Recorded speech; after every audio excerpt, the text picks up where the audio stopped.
Bonjour à toutes et à tous. Depuis juillet 2023, j'ai le plaisir d'accueillir le podcast BDSM de Larry. En voici un épisode.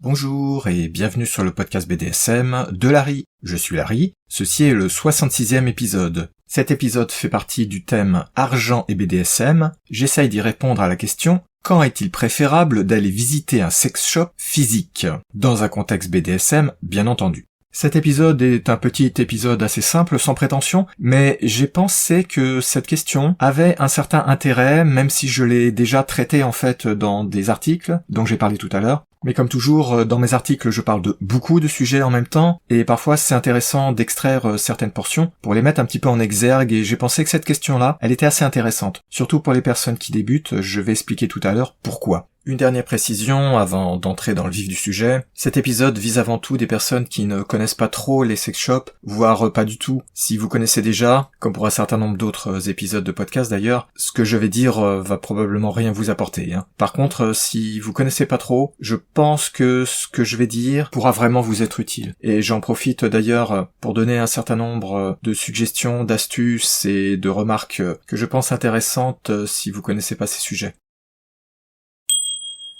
Première partie, présentation du sujet. Vous l'avez probablement remarqué, le sexe ça coûte cher, surtout quand on veut acheter des accessoires, et plus encore quand ces accessoires sont un peu sophistiqués, ou qu'ils sont un petit peu moins communs que les classiques préservatifs, godes et autres gadgets de base. Je le dis depuis des années, on peut très bien faire du BDSM sans accessoires. Il y a beaucoup de choses qui ne demandent rien ou presque rien, et on peut aussi utiliser, au moins pour un certain nombre de pratiques, un certain nombre de choses qu'on trouve tout simplement chez soi. N'empêche que pour le sexe en général et pour le BDSM en particulier, c'est souvent quand même très sympa, parfois utile, et dans certains cas indispensable, de se procurer un minimum de matériel qu'on ne peut pas toujours aisément, ou pas de façon satisfaisante, remplacer par des solutions ad hoc qui ont été prises par exemple dans tel ou tel objet donc que vous avez chez vous. On peut pas toujours trouver des substituts vraiment satisfaisants. Bref, il est quand même très souvent intéressant, voire nécessaire de pouvoir acheter un certain nombre de choses. Et dans certains cas, c'est vraiment nécessaire, à part si vous avez un énorme matériel de bricolage par exemple, et des heures ou des jours à y consacrer. Acheter des accessoires, des matériels plus ou moins sophistiqués, c'est très bien, ça peut être vraiment super, mais souvent ça devient vite cher, voire très cher quand c'est pas carrément inabordable. Le problème de l'argent dans BDSM, c'est pas vraiment quelque chose de nouveau, même si vous vous en êtes pas encore forcément vous-même aperçu, vous pouvez lire les réflexions et les plaintes de pas mal de personnes sur des forums par exemple. Personnellement, j'ai reçu des plaintes à travers mon site, par des messages qu'on m'avait envoyés. C'est un sujet récurrent, l'argent et les problèmes d'argent dans le BDSM. Avec deux points majeurs, ce sont les tarifs très élevés des événements BDSM, mais je vais pas en parler dans cet épisode, c'est pas le thème. Et le deuxième grand point qui est abordé souvent, c'est que tous les gadgets, les accessoires et les matériels, c'est cher, et la qualité est souvent très chère. Si vous voulez un petit peu plus de précision, plus de détails sur ces sujets, vous pouvez aller écouter mon épisode numéro 5, l'argent dans le BDSM. Je conseille notamment d'écouter la 3e partie qui parle des accessoires BDSM et des problèmes donc d'argent pour se procurer du matériel. J'ai aussi écrit 2 articles sur mon site univers-bdsm.info qui sont tous les deux consacrés au problème de l'argent dans un contexte BDSM. Vous pouvez trouver ces 2 articles dans la partie zone BDSM en général. Dans la rubrique réflexions et commentaires, vous trouverez donc 2 articles. Le premier s'appelle Argent et BDSM, un sérieux problème, dans lequel je présente tous les problèmes de l'argent, y compris le problème pour les accessoires. Le deuxième s'appelle Argent et BDSM, nos suggestions pour respecter votre budget. Là, c'est un article par contre qui est beaucoup plus orienté vers des solutions donc, et je vous explique par exemple comment moi je fais pour trouver soit des substituts, soit des tarifs raisonnables, et je mets aussi en garde d'ailleurs contre le risque de vouloir trouver à tout prix le moins cher, parce que ça pose plein de problèmes. Comme je disais dès le départ, donc, le sexe, ça coûte cher, aller dans des sex shops,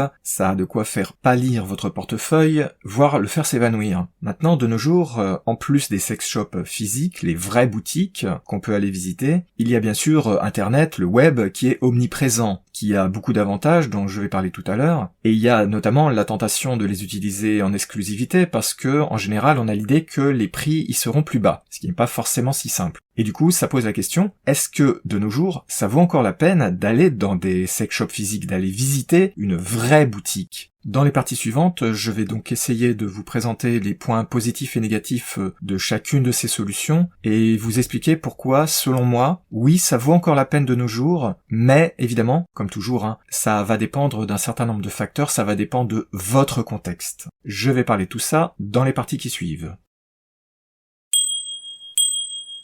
Deuxième partie, les points positifs et négatifs des sex shops par internet comparés aux sex shops physiques, les vraies boutiques.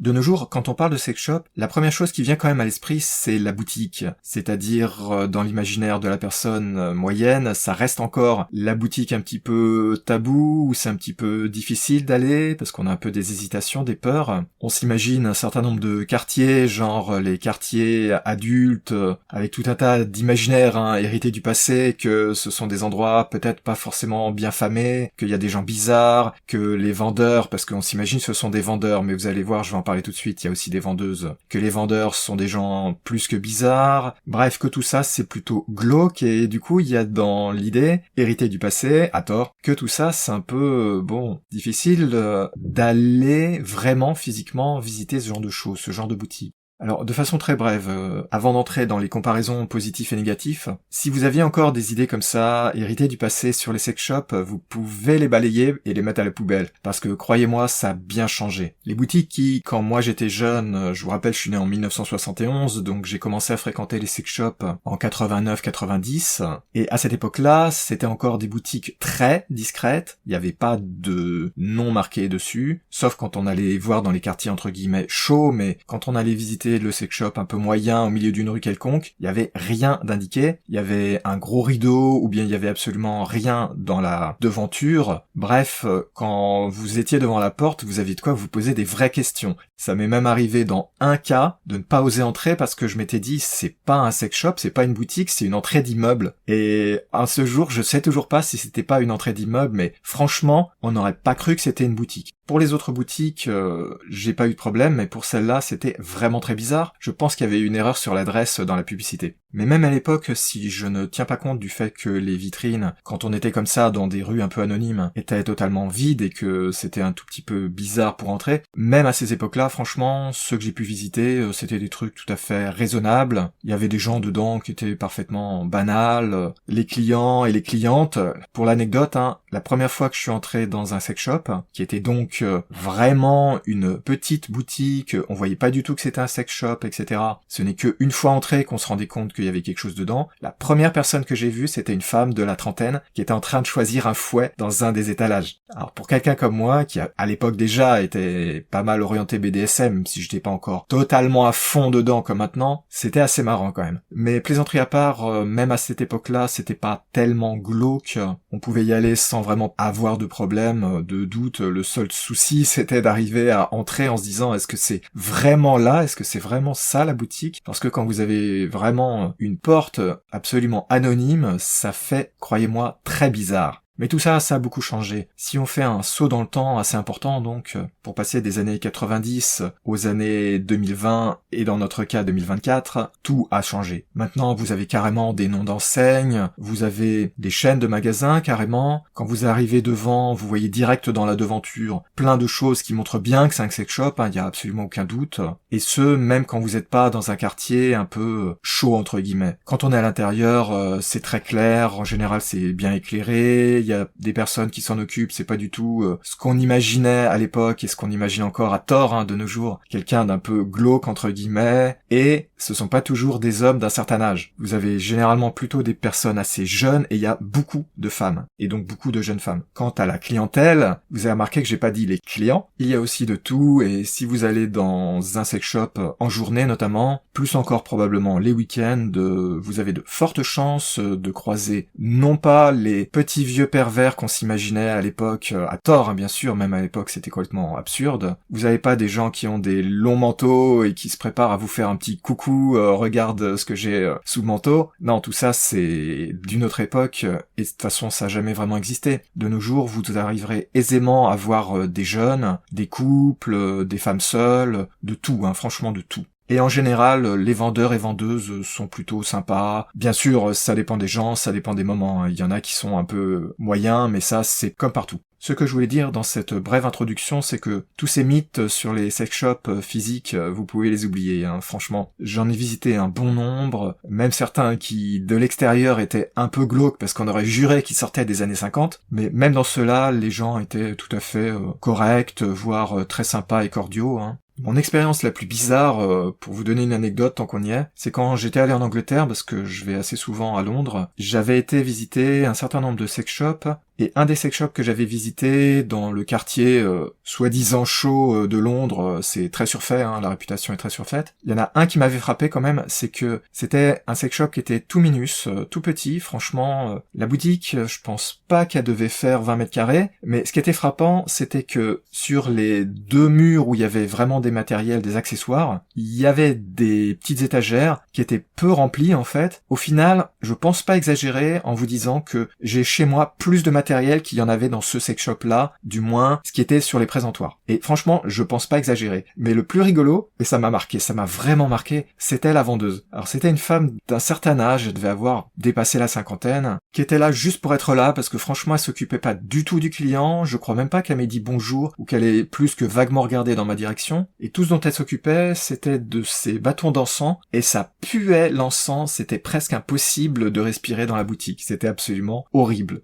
C'était une expérience, franchement, c'était vraiment la seule fois où il soit passé quelque chose qui m'a marqué vraiment parce que c'était super bizarre. Je pense que c'était pas une vraie boutique et je pense qu'il devait s'y passer des trafics, des choses comme ça, parce que y a pas d'explication sur comment il pouvait se permettre de payer le loyer de la boutique en n'ayant quasiment rien à vendre, en s'occupant pas des clients et en n'ayant vraiment absolument rien à faire des clients. Elle ignorait totalement ce qui se passait dans la boutique. Jamais on me fera croire que c'était une boutique qui avait pas des trucs bizarres derrière. Mais peu importe, c'était juste pour une anecdote marrante. Sinon, tous les autres que j'ai pu visiter, il n'y a jamais eu vraiment de soucis, à part de trouver ce que je voulais trouver, ce qui était pas toujours évident, mais ça, je vais en reparler tout à l'heure. Donc maintenant que j'ai un tout petit peu déblayé ces idées reçues que beaucoup de gens encore de nos jours ont sur les sex shops réels, physiques, les boutiques, donc en conclusion, je me répète, vous pouvez y aller l'esprit tranquille, peu importe votre âge, peu importe même si vous êtes une jeune femme seule, il n'y a pas de problème pour y aller, vraiment, je vous rassure, il y a vraiment pas de problème.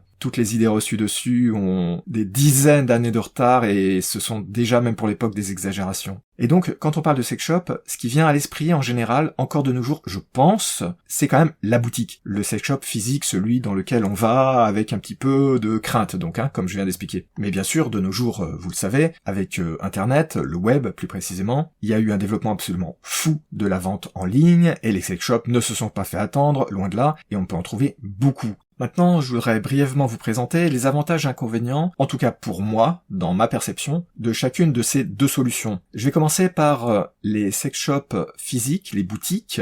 Évidemment, le premier gros problème, et ça c'est un vrai gros problème, c'est que tout ce qui est boutique physique, il faut pouvoir se déplacer, il faut pouvoir en trouver une et en avoir une pas trop loin de chez soi. Si vous habitez par exemple à Paris ou au moins pas très loin de Paris, vous en trouvez aisément à l'intérieur de Paris. Pareil pour les grandes villes. Si vous habitez un peu loin d'une grande ville, ça risque d'être assez tendu pour trouver quelque chose. D'autant plus que avec la concurrence d'internet, il y en a pas mal qui ont fermé en fait. Donc c'est devenu plus difficile parce qu'ils ont du mal à concurrencer notamment les prix qu'on peut trouver sur internet. Bref, il n'y a pas beaucoup d'endroits où vous trouverez une rue où il y a plein de sex shops des 2 côtés, comme par exemple le boulevard de Clichy à Paris. Si vous avez une curiosité sur ça d'ailleurs, je vous suggère d'aller voir mon tout petit article sur mon site univers-bdsm.info. Dans la rubrique références, vous trouverez une sous-rubrique adresse. Il y a un article qui s'appelle Sex Shop sur Paris. Il vous présente très brièvement un certain nombre de sex shops que je connais, que je fréquente de temps en temps, et il y a des photos de leur vitrine, ce qui vous permettra de vous donner une bonne idée de comment ça se présente de nos jours si vous aviez encore des idées reçues du passé. Mais à part ce genre de rue qu'on peut trouver à Paris, à Londres, etc., c'est sûr que vous trouvez pas si aisément que ça des magasins comme ça, même si, par exemple, à Paris, je parle de Paris parce que j'habite juste à côté, évidemment, il y en a cachés un peu à droite à gauche, il y en a cachés aussi du côté du secteur des Halles, ce genre de choses, mais c'est pas partout qu'on en voit donc une bonne douzaine dans une rue qui semble être quasiment dédiée à ce sujet. C'est évidemment un gros problème, donc le problème de l'accès, c'est un très gros souci, pour moi c'est peut-être un des soucis majeurs. Le deuxième problème, qui est important, mais je l'ai déjà traité tout à l'heure, donc je vais abréger, c'est la peur d'y aller. Alors je sais bien, je l'ai dit tout à l'heure, j'en ai parlé assez longtemps exprès à cause de ça, je sais bien qu'il y a encore beaucoup de personnes qui ont des peurs à aller comme ça, entrer dans un magasin, y compris d'ailleurs la peur du regard des autres, parce que c'est un point majeur quand même. Mais comme je disais tout à l'heure, je vous rassure, de nos jours franchement, les gens ils y prêtent absolument plus attention, et si vous allez dans des quartiers où il y a des sex shops comme ça, franchement les personnes qui passent devant voient tous les jours à longueur de temps des gens qui entrent et sortent de ces sex shops, donc personne n'y prête plus attention. Un troisième problème qui me paraît vraiment important, et là on entre plus dans les considérations pratiques, c'est que par essence, une boutique, ça a une place limitée, et ils vont évidemment mettre en stock les choses qui se vendent le plus, du moins qu'ils espèrent vendre le plus. Le souci donc, c'est que quand vous allez dans un sex shop physique, le choix est forcément relativement restreint. Et là, il n'y a pas de comparaison avec les sex shops sur internet, évidemment. Enfin, un quatrième point négatif majeur, mais assez évident, c'est que dans cet épisode, évidemment, je parle d'un aspect BDSM. Mais la plupart des sex shops ne sont pas spécialisés BDSM. Donc ce qu'ils vendent, c'est à 95-99% des accessoires de sex shop, de sexe en général, parfois avec des choses un peu spécialisées, mais en général, c'est quand même avant tout le tout venant, les choses qui savent, qui se vendent beaucoup, que ce soit les préservatifs, les godes, les vibrateurs, ce genre de choses, qui sont des classiques, évidemment. Et en général, ils ont un rayon plus ou moins grand qui tend vers le BDSM, mais ce rayon, il est quand même, en général, relativement petit parce qu'ils sont pas spécialisés. Alors évidemment, il y a toujours le même problème, Je me répète, mais le BDSM, c'est très répandu, donc on devrait avoir beaucoup plus de choix de choses de type BDSM. Mais comme dans l'esprit des gens, à tort donc, le BDSM est associé à une très faible minorité de personnes. De façon logique, dans les sex shops, il y a donc une petite partie qui est consacrée à ce sujet-là. Ça a augmenté depuis ces dernières années avec l'explosion, le regain d'intérêt cyclique bien sûr pour le BDSM. On voit beaucoup plus de choses, mais ça reste quand même évidemment beaucoup plus restreint que si vous allez dans un des très très rares sex shops spécialisés dans le BDSM. Quand je dis très rare, à vrai dire, je crois qu'il y en a que 1 ou 2 en France qui soient vraiment dédiés à ça. Donc du point de vue BDSM, le choix il va être tendu. Non seulement vous avez les limitations habituelles de la boutique qui peut pas tout stocker, mais en plus de ça le BDSM est considéré à tort, mais il est encore comme étant si mineur que les rayons restent relativement pauvres. Et en plus de ça, une conséquence à mon avis directe de ça, c'est qu'il propose avant tout quand même des choses qui sont très basiques. Ça va être de l'entrée de gamme et ça va être surtout les accessoires qui sont jugés comme étant ceux que les gens vont le plus souvent vouloir acheter. Maintenant, je voudrais parler des points positifs, parce qu'il y en a évidemment. Un premier point positif, mais là j'émets des réserves, c'est le côté conseil, c'est-à-dire pouvoir parler avec un vendeur, une vendeuse. Alors j'émets quand même des réserves, parce que si on parlait pas de BDSM, je pense que c'est possible d'obtenir beaucoup d'informations de la part des personnes qui sont spécialisées dans ce genre de choses. Certaines personnes connaissent beaucoup mieux que d'autres, Il y en a, ils sont un peu ignorants ou ignorantes, mais quand même, ils connaissent souvent pas mal de choses, ils connaissent leurs produits, et ils peuvent vous suggérer des choses. Ils peuvent répondre à pas mal de questions. Le problème, c'est que le BDSM, c'est quand même minoritaire. La plupart des gens ont pas vraiment une bonne idée de ce que c'est vraiment. Et là, pour demander des choses dans un contexte BDSM, franchement, à part si vous allez dans une boutique spécialisée, comme la boutique Démonia à Paris, je crois qu'il faut prendre avec des pincettes ce qu'on pourra vous dire et ce qu'on pourra vous suggérer en matière de BDSM. Cela dit, ça peut quand même valoir la peine d'en parler, ne serait-ce que pour un petit peu démythifier un certain nombre de choses, surtout si vous y allez juste pour acheter un petit gadget relativement basique, là ils sauront probablement vous guider. Les autres avantages, et là à mon avis ce sont les avantages, c'est que vous avez les accessoires sous les yeux, vous pouvez les toucher, les manipuler, pour un grand nombre d'entre eux, pas tous bien sûr, mais un grand nombre, vous pouvez même les essayer, et ça se remplace pas. Tout ce qui est pouvoir toucher, pouvoir voir bien entendu, pouvoir sous-peser, parce parce qu'on se rend pas compte du poids sur une photo sur internet. Pour le cas des menottes par exemple, si vous en avez jamais testé, il y a rien de mieux que de faire un essai. Sinon, on se rend pas compte. Bien sûr, il y a des matériels, on peut pas les essayer, pour des raisons un peu évidentes, mais si je prends l'exemple des menottes, c'est vraiment un bon exemple de choses où on se rend pas compte tant qu'on n'y a pas touché. Ça a l'air très bien quand on les voit, mais ensuite quand vous les prenez en main, quand par exemple vous essayez d'ouvrir la boucle de fermeture de la menotte, c'est là que vous vous apercevez pourquoi dans mes épisodes où je parle de ce genre de sujet, notamment mes épisodes sur le bondage, pourquoi j'insistais sur les problèmes avec les fermetures et pourquoi je recommandais du scratch. Parce que si vous en avez jamais eu en main et que vous prenez donc un gros modèle avec une grosse boucle, vous vous apercevrez très vite que c'est pas du tout facile à défaire la boucle pour ouvrir, que la menotte en général elle est un peu dure, elle est un petit peu rigide, plus que vous auriez imaginé probablement. Ensuite pour la mettre, c'est pas si évident, surtout si vous essayez sur vous-même et non pas sur une tierce personne. Et là, vous vous apercevez que l'ouvrir et la fermer avec la grosse boucle, c'est beaucoup plus difficile que ça ne paraissait comme ça sans trop y réfléchir. Et ça, vraiment, c'est pas quelque chose dont on peut se rendre compte aisément. Si on regarde des photos, on se rend pas trop compte du problème. Quand on a la menotte, par exemple, dans la main, on se rend compte soudain qu'elle est plus grande que ce qu'on pensait, elle est plus rigide, le toucher est pas forcément agréable. Comme je viens d'expliquer, la boucle peut être carrément super dure à ouvrir et à fermer. Bref, on peut avoir beaucoup de surprises. Et c'est pour ça que, à mon avis, pour un bon nombre de matériel comme ça, c'est presque indispensable de pouvoir au moins un peu les toucher, éventuellement les sous-peser, vérifier les couleurs, etc.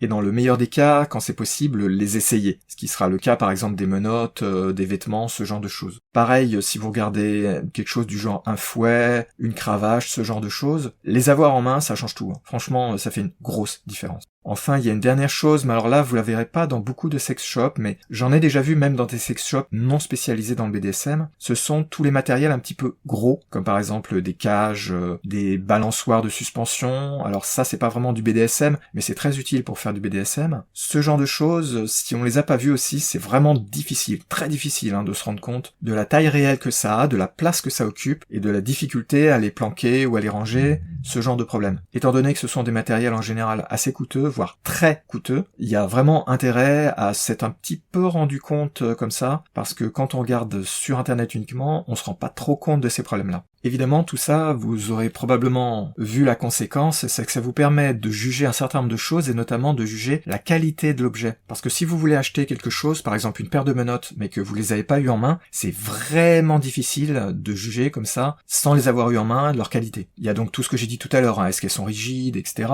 Mais il y a aussi, en les voyant comme ça de près, qu'on se rend compte vraiment, est-ce que c'est bien, est-ce que c'est de la qualité, ou est-ce que c'est du machin plus ou moins en plastique, pas trop fiable, ou est-ce que c'est quelque chose qui fait mal aux mains. Par exemple, j'avais acheté il y a très longtemps une paire de menottes en cuir, je les ai jamais réellement utilisées parce que leur bord était coupé d'une telle façon que, en fait, le bord de la menotte fait un angle droit si vous voulez. Donc quand vous avez la menotte sur le poignet, dès que vous bougez un tout petit peu la main, le bord de la menotte, il vous entre dans la chair en fait. Vous voyez, il est presque aigu. Et ça, c'est vraiment, vraiment nul. Et ça, si vous ne l'aviez pas sous les yeux, vous ne pouviez pas le savoir. Moi, je les avais achetés sur un catalogue il y a très longtemps, et sur un catalogue, ça se voyait pas. Surtout à l'époque, parce que le catalogue pour la commande était en noir et blanc, avec des photos vraiment de mauvaise qualité, donc c'était très difficile de se rendre compte de ce qu'on achetait. Et pour donner un autre exemple, vous avez des choses comme les fouets par exemple, pareil. Si vous n'avez pas eu quelque chose en main, vous vous retrouvez avec des choses qui vous arrivent par la poste par exemple, et vous avez des surprises des fois, parce que la qualité elle est pas là. J'en profite pour faire un petit aparté sur le problème de la qualité. Méfiez-vous, franchement, très souvent, à part pour quelques petites choses basiques et encore, vaut mieux éviter de payer vraiment, vraiment le moins cher. Faut pas viser à tout prix le moins cher, parce que trop souvent, la qualité est très mauvaise, et le souci c'est que pour pas mal d'accessoires, ça peut être mauvais de prendre quelque chose qui est de mauvaise qualité. Je vous ai parlé tout à l'heure là des menottes qui font carrément mal au poignet. Vous avez aussi les petites menottes métalliques que vendent tous les sex shops et qui sont de la cochonnerie, qui vous flinguent les poignets si vous les utilisez un peu trop fort. Vous avez des choses qui peuvent carrément casser à l'usage. Vous avez des choses qui sont avec des matériaux qui sont pas de super bonne qualité et vous avez peut-être pas envie d'utiliser ça sur vous ou votre partenaire. Bref, faut quand même faire vraiment attention à ça. Quelque chose de très cher n'est pas forcément beaucoup mieux, mais par contre, faut vraiment se méfier des choses qui sont très peu chères. Vous aurez noté que j'avais pas parlé du prix comme étant un point négatif, parce que je vais en parler tout de suite.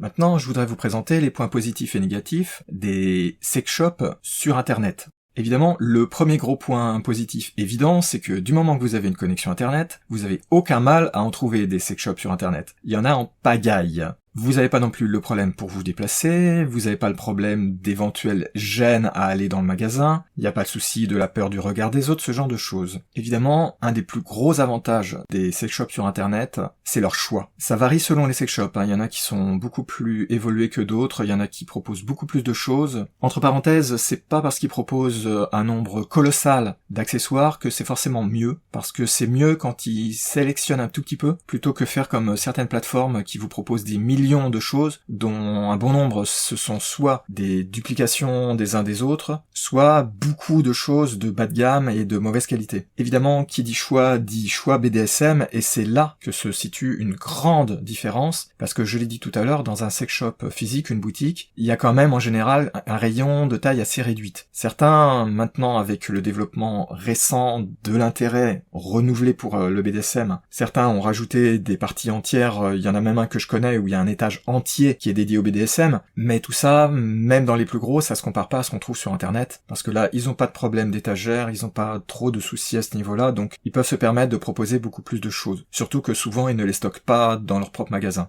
De ce point de vue, pour l'aspect BDSM, franchement là ça fait une très grosse différence, c'est vraiment un point positif. Cela dit, j'en profite pour vous glisser une petite astuce, parce que je vais en glisser un certain nombre dans cet épisode. Faut pas vous restreindre à un seul sex shop, même si vous en trouvez un qui vous semble bien, parce que pour le choix justement, on a souvent des surprises, même si en apparence il y a beaucoup de choix, des centaines, parfois des milliers de choses qui sont proposées, eh bien, contrairement à ce qu'on pourrait imaginer, souvent vous avez des choses qui ne seront pas dans un magasin qui seront dans un autre. Et si vous cherchez par exemple des choses un tout petit peu plus spécialisées notamment, et toujours dans le BDSM bien entendu, si vous cherchez certaines marques, vous pouvez carrément trouver des boutiques où une grande marque assez connue n'est pas vendue du tout. Et ça, c'est un problème. Et même s'ils vendent un certain nombre de produits de la gamme machin ou de la marque ceci ou cela, vous pouvez parfaitement avoir un échantillon de ce qui est vendu qui est très restreint, et parfois, même au sein du même gamme, vous êtes obligé d'aller regarder un produit dans le sex shop A et un autre produit de la même gamme dans le sex shop B,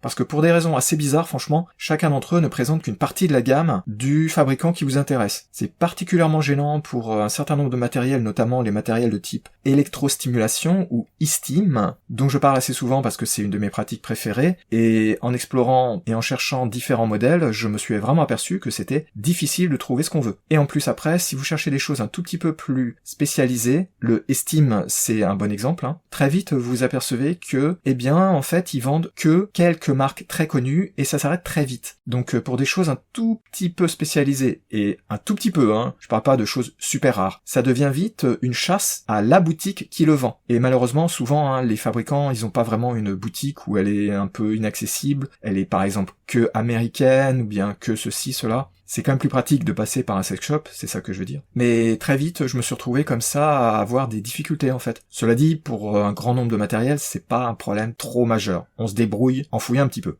Maintenant, parlons du prix. Un des grands avantages, a priori en tout cas, des sex shops internet par rapport aux sex shops physiques, les boutiques, c'est que le prix est, en général, nettement plus bas quand on va sur des sex shops sur le web, sur internet. Ce sera presque toujours le cas, donc évidemment, ça donne l'idée, naïve, que c'est une bien meilleure solution. Alors, c'est une meilleure solution, mais il y a pas mal de limitations et de soucis. Je vais pas insister lourdement sur le problème des arnaques, le problème des erreurs aussi, j'en avais déjà parlé dans mon épisode numéro 5, j'en avais parlé aussi dans mes articles, parfois les photos sont fausses, ça peut être des erreurs de bonne foi, parfois ce sont des arnaques. Il est pas toujours évident d'acheter ce que vous voulez vraiment acheter, parce que parfois vous recevez quelque chose qui n'est pas ce que vous vouliez. Ça peut être donc une erreur de bonne foi, mais parfois ça peut être une arnaque. Alors je vais pas insister trop lourdement sur ces problèmes-là, qui évidemment ne se posent pas dans un sex shop physique, puisque vous avez l'objet en main quand vous allez payer. C'était un gros avantage à ce niveau-là.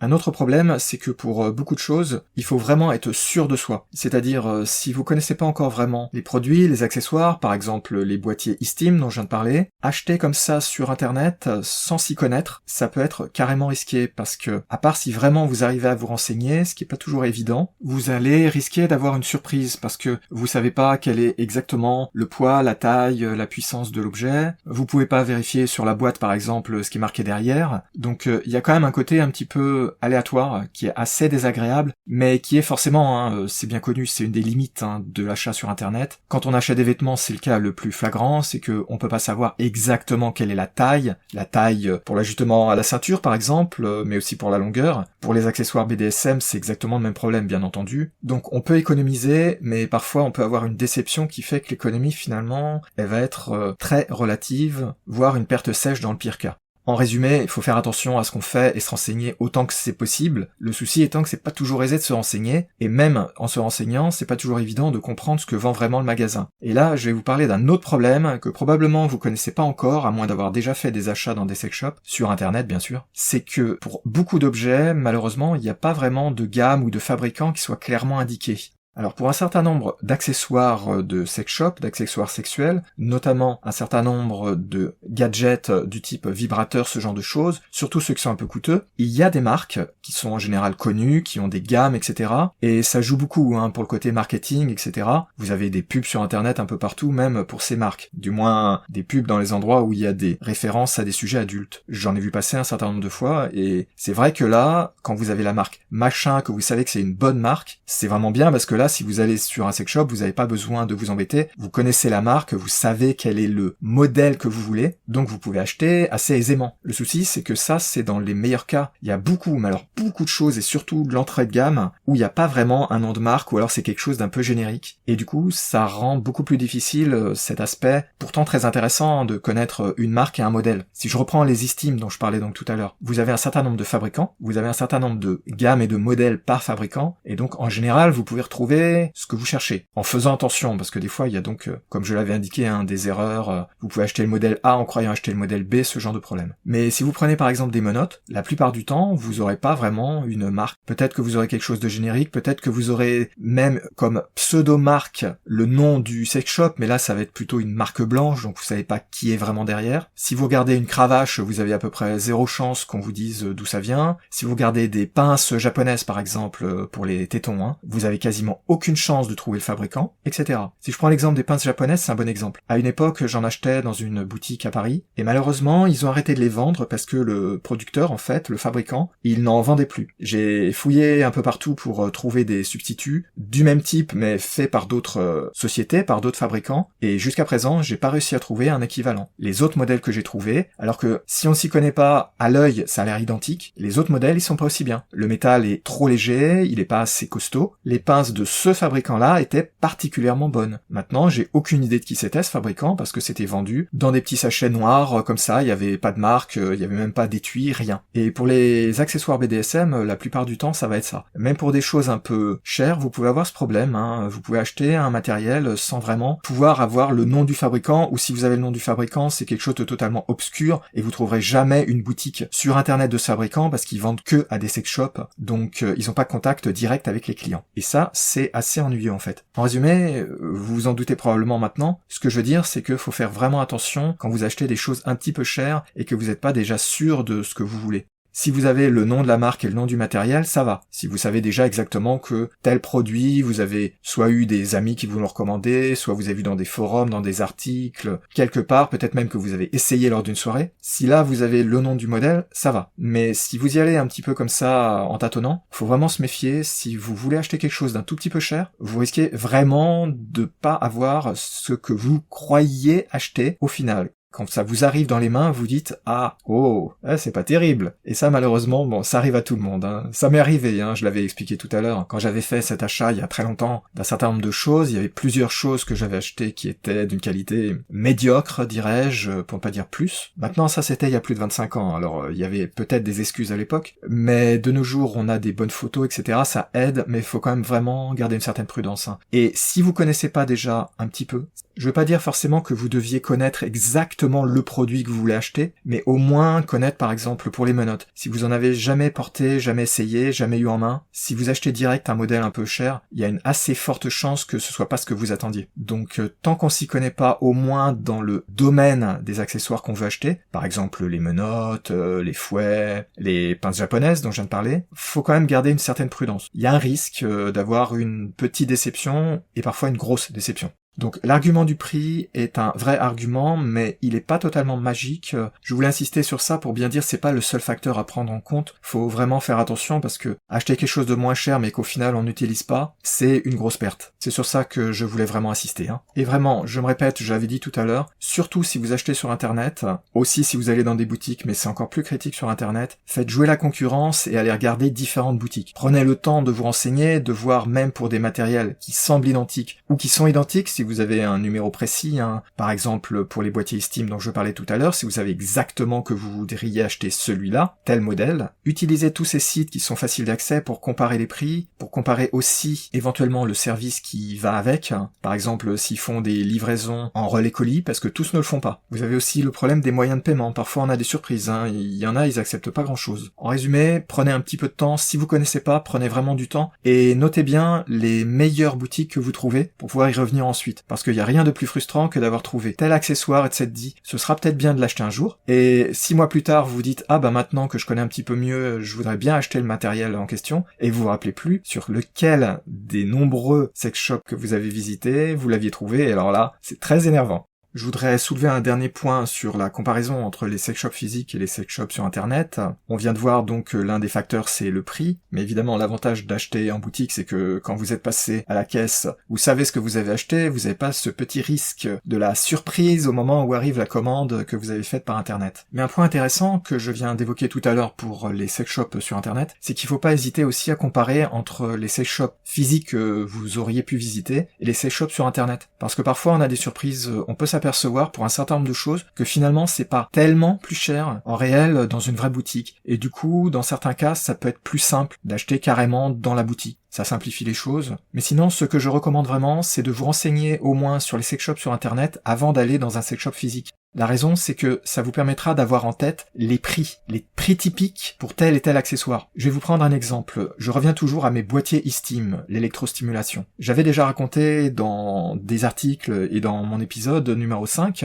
ce sujet-là, je connais bien, je sais quels sont les prix. Et l'année dernière, par exemple, j'avais refait un petit balayage des tarifs actuels pour un certain boîtier parce que je voulais en acheter un supplémentaire. Et donc, j'avais passé beaucoup de temps pour trouver la boutique qui le propose à un prix raisonnable. Je m'étais entre parenthèses aperçu qu'il fallait acheter dans 2 boutiques, puisque le boîtier était beaucoup moins cher dans une boutique, et les pinces étaient beaucoup moins chères dans une autre boutique. Comme quoi, la concurrence, vous voyez, faut vraiment la faire marcher, faut vraiment faire attention. Et ensuite, j'avais été revisiter différents sex shops à Paris. Et il y en a un où j'étais pas allé depuis plusieurs années. Donc j'y suis allé, j'ai été visiter leur étage dédié au BDSM. Et là, franchement, j'ai failli m'évanouir en voyant les prix. Mon portefeuille, il s'est barré en courant. C'était super cher. Alors, ce sex shop-là est connu pour être extrêmement cher, mais leur étage BDSM, franchement, il a de quoi faire peur. Et j'avais regardé, parce qu'ils avaient des boîtiers eSteam dans une petite vitrine. Par curiosité, je me suis dit, tiens, c'est intéressant. À combien eux ils le font, et là c'est tout juste si je me suis pas évanoui en voyant le prix. C'était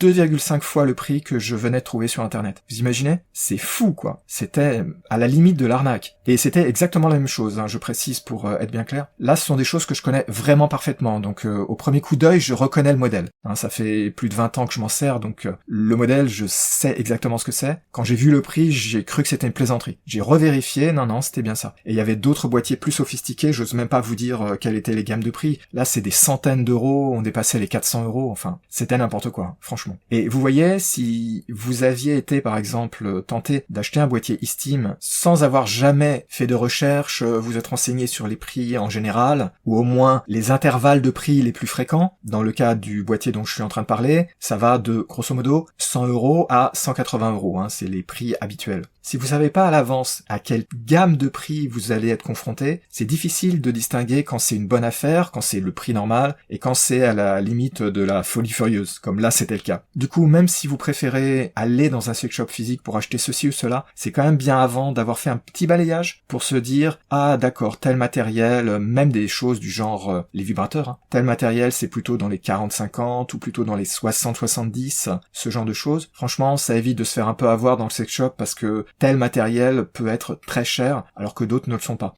Je le reprécise parce que c'est important, les prix dans les boutiques sont en général plus élevés, presque toujours plus élevés. Mais ils sont pas forcément beaucoup plus élevés, ça dépend des matériels, et parfois, comme je viens de l'expliquer là avec le e-Steam, et donc le rayon BDSM de ce sex shop particulier, on peut trouver des choses qui sont beaucoup plus chères, beaucoup trop chères. Ce qui veut pas dire qu'il n'y en ait pas d'autres qui soient à des prix nettement plus raisonnables. D'où l'importance d'avoir une petite idée quand même des tarifs généralement pratiqués, c'est vraiment important. Et au pire, si vous trouvez quelque chose qui vous inspire dans un sex shop physique, mais que le prix vous fait faire la grimace, la solution évidemment, c'est d'aller regarder sur internet et voir si vous trouvez la même chose. Cela dit, je répète mon avertissement précédent, pour la plupart des choses, vous aurez pas une marque précise, vous aurez pas un numéro de modèle précis, faut vraiment faire attention à pas se faire arnaquer. Méfiez-vous notamment des plateformes du genre AliExpress qui proposent du bon et du très mauvais. Quand c'est pas cher, c'est toujours de la mauvaise qualité. Et méfiez-vous même sur des plateformes européennes ou américaines de vente en ligne, il y a beaucoup de boutiques comme ça qui sont en fait des boutiques bas de gamme, qui vous vendront des choses pas chères, mais souvent la qualité y est pas. Donc faut vraiment faire attention.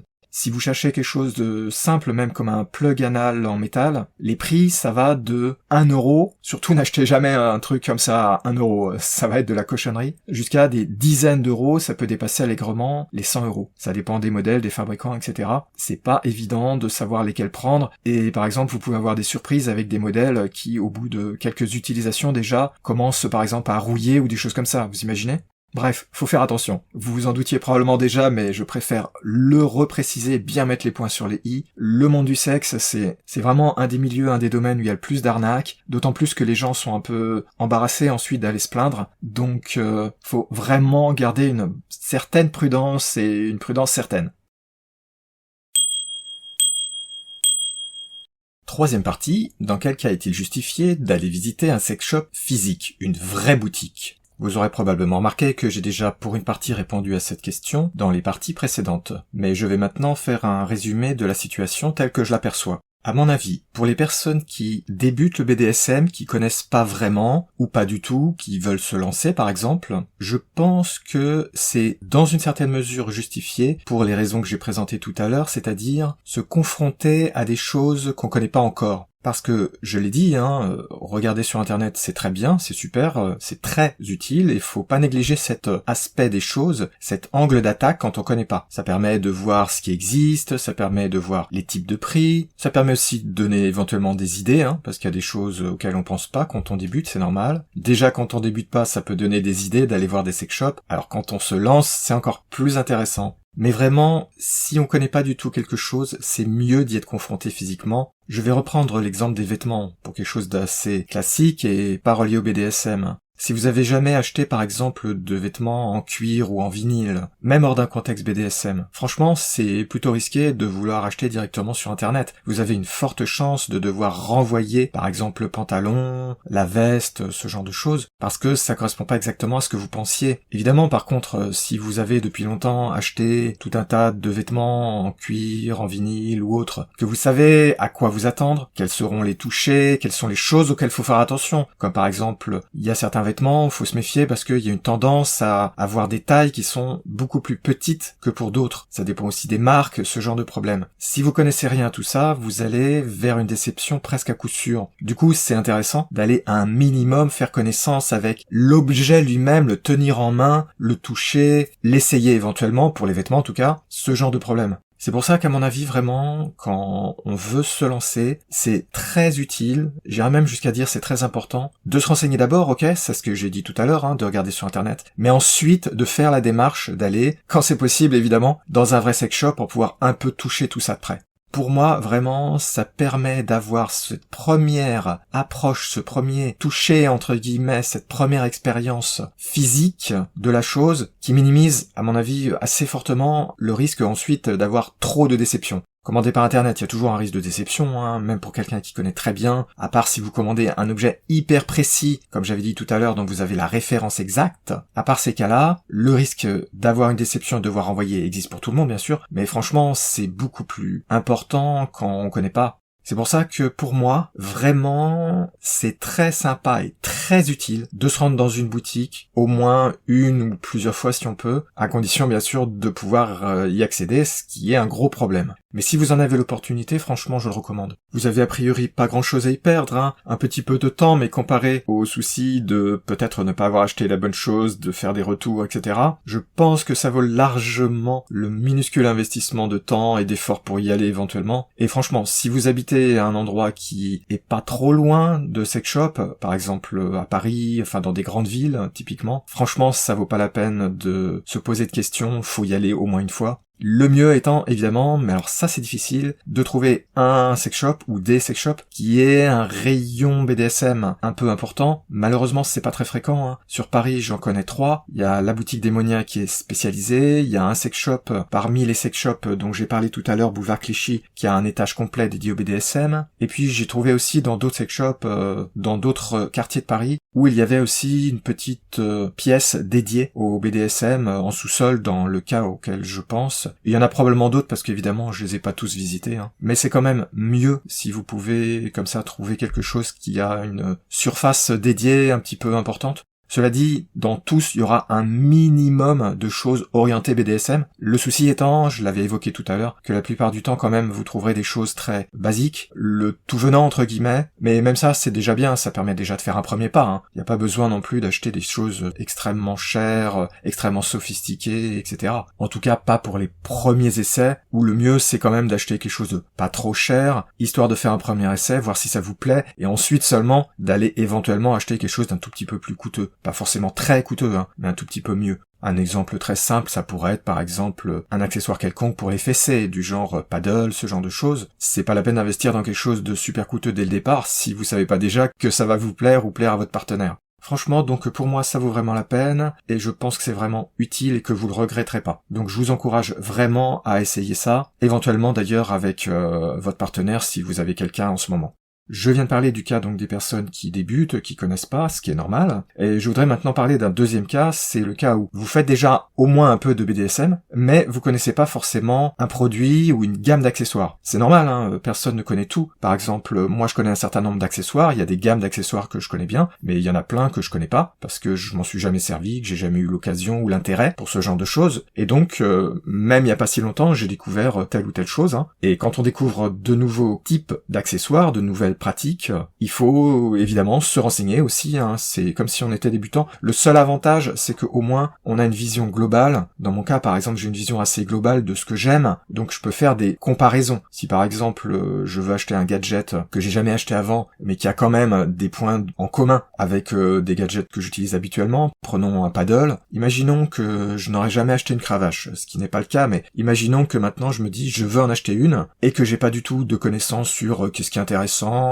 quelles sont les tailles qui me correspondraient, ou quels sont les types de cravaches qui seraient adaptés à mes pratiques préférées. Au moins, je peux quand même me référer, pour une certaine mesure, à des points de comparaison de choses qui ressemblent un petit peu et que j'ai faites dans le passé. C'est pas suffisant, mais j'ai au moins une idée globale, ça aide. Après, évidemment, si on connaît vraiment pas du tout le secteur, par exemple, imaginons vous vous dites j'ai envie de tester les Esteem, dont j'ai parlé plusieurs fois tout à l'heure. Là, si on connaît pas, c'est vraiment une exploration majeure et il faut faire attention, parce que ce sont des produits qui sont chers. Donc là vraiment, hein, si on connaît pas du tout les types d'accessoires, si c'est vraiment une nouvelle pratique, à mon avis, là aussi, ça vaut le coup, si c'est possible évidemment, d'aller essayer d'en voir dans des sex shops. L'ennui évidemment c'est que pour un certain nombre de matériels, ils sont pas trop dans les sex shops, hein, je viens de l'expliquer. La plupart ils ont quand même des choses assez d'entrée de gamme ou du moins classiques. Donc si vous cherchez des choses du genre les Violet Wand, les boîtiers Esteem, ce genre de choses qui sont des choses qui utilisent l'électricité, vous allez avoir un choix qui va être probablement très restreint et parfois vous risquez de trouver en fait des choses tellement bas de gamme que c'est le genre de choses à éviter à tout prix. Donc là ça dépend du sex shop où vous pouvez aller. Certains sont assez bien achalandés et vous trouvez pas mal de choses, d'autres vous trouverez pas grand chose évidemment, et ça c'est un peu dur de le savoir à l'avance. Ceux que je connais à Paris, ils ont pas mal de choses. Même ceux qui sont pas spécialisés BDSM, il y en a qui ont pas mal de choses. Mais il y en a qui sont très bien, auxquels je vais régulièrement. Ils ont presque rien en BDSM. J'y vais pour d'autres produits que j'utilise dans un contexte BDSM, mais qui ne sont pas des accessoires BDSM. Donc là, vous pouvez pas savoir à l'avance. Faut aller dans le sex shop pour voir. Et ce n'est qu'une fois sur place qu'on peut vraiment se rendre compte. Est-ce que c'est une boutique qui est bien? Est-ce qu'elle est adaptée pour une recherche BDSM ou pas? Dur de savoir à l'avance.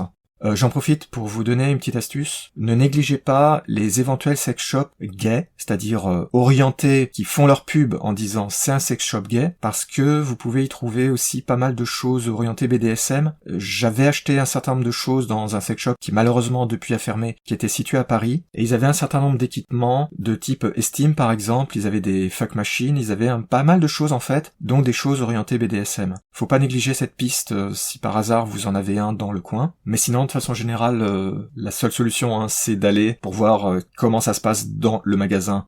Un dernier point quand même, je pense pas qu'il faudra trop compter, pouvoir faire des essais, comme des menottes par exemple, parce que en général les menottes sont juste posées sur des présentoirs, donc on peut les toucher, les ouvrir, les mettre sur son poignet, ce genre de choses. Il y a pas mal de choses qui sont sous plastique, alors évidemment on peut pas les tester, bien sûr. Il y en a on peut pas pour des raisons d'hygiène, mais ça c'est évident, et il y en a c'est pas très aisé à tester, je pense pas que vous pourrez aisément obtenir une démo. Par exemple, je reviens toujours, vous m'excusez, sur les Esteem, ça c'est des choses, si vous connaissez pas, faut absolument tester avant d'en acheter, parce que on risque une grosse déception avec ce genre de choses, c'est très spécial, on aime ou on n'aime pas, voilà. Le problème, c'est que c'est pas quelque chose de facile à tester, c'est vendu dans des boîtes, et dans la plupart des magasins, ils seront probablement très hésitants à vous faire essayer. Ça demande du temps, faut déballer quelque chose, il y a les problèmes d'hygiène.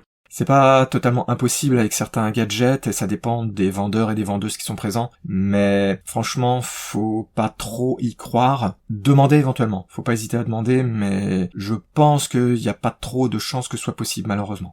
C'est une limite, ça, des achats pour tous les accessoires BDSM de type, par exemple, Esteem, c'est un bon exemple. Toutes les choses qu'on connaît pas, mais qui sont difficiles à tester, malheureusement, c'est une limite, c'est vraiment un gros problème. Les seuls moyens, c'est soit de connaître quelqu'un qui vous le fait tester, ce qui est pas évident, à part peut-être si vous allez dans une soirée et que vous croisez des gens sympas, qui ont en main le matériel qui vous intéresse. Et sinon, l'autre solution, alors c'est pas super satisfaisant, c'est d'acheter quelque chose d'entrée de gamme et de vérifier que ça vous plaît. L'ennui, c'est que parfois, les choses d'entrée de gamme, elles sont décevantes et elles fournissent pas les mêmes sensations qu'un vrai accessoire. Donc là, c'est un petit peu délicat, mais ce sera probablement la seule solution pour la plupart des accessoires. C'est pas super satisfaisant, mais je vois pas vraiment d'autres solutions qui soient particulièrement pratiques, à part vraiment, comme je l'ai dit tout à l'heure, si vous connaissez des gens qui peuvent vous prêter ou vous faire une démonstration. En conclusion, vous voyez, pour moi, le sex shop physique a encore une vraie raison d'être. Et puis franchement, entre nous, ce serait vraiment dommage que tout se ferme et soit complètement mangé, dévoré par le commerce sur Internet. Ce serait vraiment dommage. Et franchement, je pense que c'est intéressant de pouvoir aller dans des boutiques physiques, de pouvoir vraiment toucher les objets, les voir vraiment. Évidemment, le problème du prix, c'est un gros problème, mais il n'y a pas de solution très simple à ça. Ça fait reculer la plupart des gens. Et franchement, évidemment, quand le prix, il est 250% du prix tel qu'on le trouve sur Internet, j'en avais parlé tout à l'heure, évidemment, là, il n'y a pas photo. C'est totalement déraisonnable de vouloir acheter dans ce cas-là, dans ce genre de cas, de vouloir acheter dans une boutique, même si on veut les aider à rester en vie, là, c'est totalement déraisonnable. Mais, je le redis, on peut quand même trouver des choses qui sont pas tellement plus chères ou pas inabordables, et donc ça peut être une occasion, au moins pour acheter un premier gadget, quitte ensuite, quand on s'y connaît, si on veut acheter des choses plus sophistiquées, plus coûteuses, là, l'achat sur Internet peut s'imposer, ne serait-ce que parce que ce que vous cherchez ne se trouve pas dans la boutique physique. Mais quand même, globalement, vous voyez, je trouve que les boutiques physiques ont leur place, qu'aller les visiter est encore de nos jours justifié, dans un très grand nombre de cas, et surtout quand vous voulez comme ça un petit peu explorer. Donc si vous connaissez pas encore trop ce genre de choses, pour moi, ça vaut vraiment, vraiment le déplacement. Ne serait-ce qu'une ou deux fois, ou de temps en temps si c'est facilement accessible, évidemment.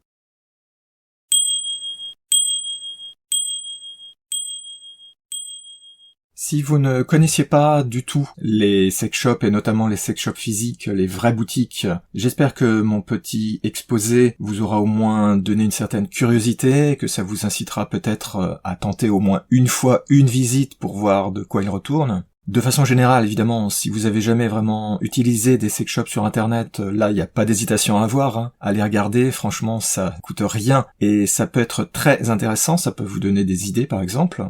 Mais vraiment, si vous débutez, ou si vous voulez débuter, que vous avez des velléités de vous lancer dans le BDSM et que vous vous dites, il me faudrait bien 1 ou 2 petits accessoires, même si c'est pas toujours indispensable, je pense que ça peut aider vraiment d'aller visiter un vrai sex shop, une boutique réelle. Après, je me répète, avoir déjà fait un petit état des lieux en regardant sur internet, ça aide vraiment, croyez-moi.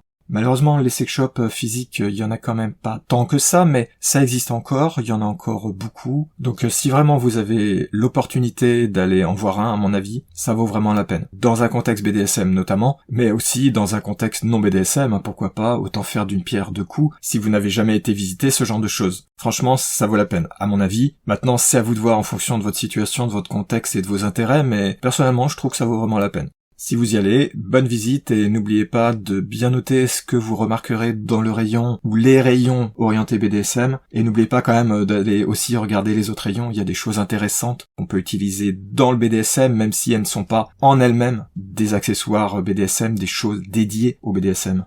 J'espère que cet épisode vous aura intéressé, qu'il vous aura plu. Si vous avez des questions, des remarques, des suggestions, des idées d'articles pour mon site ou d'épisodes pour le podcast, n'hésitez pas à me joindre. Sur mon site univers-bdsm.info, vous trouverez dans la page contact un formulaire qui vous permet de m'envoyer un message, en restant anonyme si vous le désirez. Sur cette même page, vous trouverez aussi mon adresse email si vous voulez m'écrire directement. Et vous pouvez aussi trouver mon adresse email sur le site du podcast à l'adresse podcast.univers-bdsm.info. Si vous avez des choses à dire, surtout n'hésitez pas, je suis toujours très intéressé par tous les retours qu'on peut me faire. Merci de m'avoir écouté, et je vous dis à bientôt pour de nouveaux épisodes sur le podcast BDSM de Larry.